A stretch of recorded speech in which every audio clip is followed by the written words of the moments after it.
The Israeli Navy has intercepted boats carrying aid to Gaza and detained the activists aboard, including Swedish climate campaigner Greta Thunberg. Israel's foreign ministry said several vessels that form part of the global Sumud Flotilla (GSF) had been safely stopped, and that those aboard were being transferred to an Israeli port. It added that the Navy had told the vessels to change course as they were approaching an active combat zone. The GSF described the interception as illegal and not an act of defense, but a brazen act of desperation. The group wrote on social media, "It clearly reveals the extreme lengths to which the occupier will go to ensure Gaza remains starved and isolated.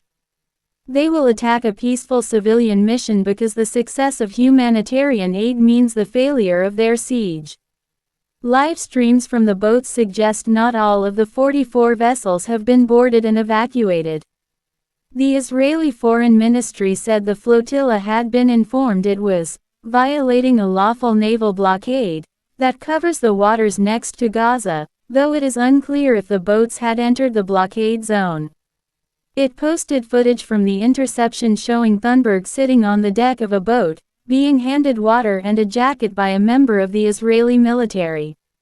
The Israeli government, which has branded the GSF's attempt to transport humanitarian aid to war-torn Gaza as provocation, said, "Greta and her friends are safe and healthy."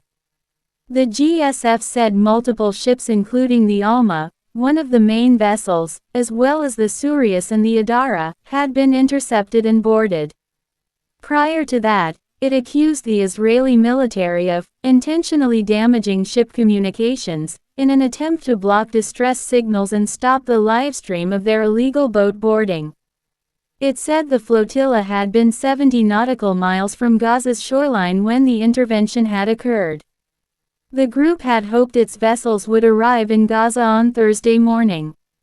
Israel has already blocked 2 attempts by activists to deliver aid by ship to Gaza, in June and July.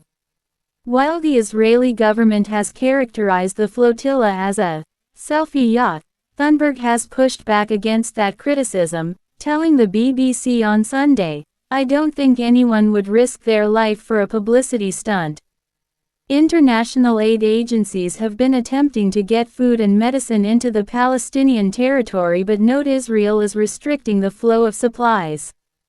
Israel claims it is attempting to stop those supplies falling into the hands of Hamas, and has approved a US-backed aid agency.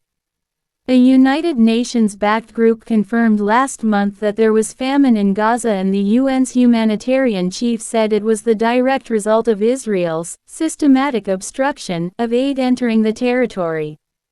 Israeli Prime Minister Benjamin Netanyahu has called this an outright lie. French Foreign Minister Jean-Noël Barrot said in a statement that France had ensured that any possible boarding operation would take place under the best possible security conditions. Italy's foreign minister said he had been reassured by Israel that its armed forces would not use violence against the 500 people aboard, including French and Italian politicians. Antonio Tajani said, "The boarding was planned, we are talking about it with Israeli Foreign Minister Gideon Sarsa that there would be no violent actions on the part of the Tel Aviv armed forces, and this has been assured to me."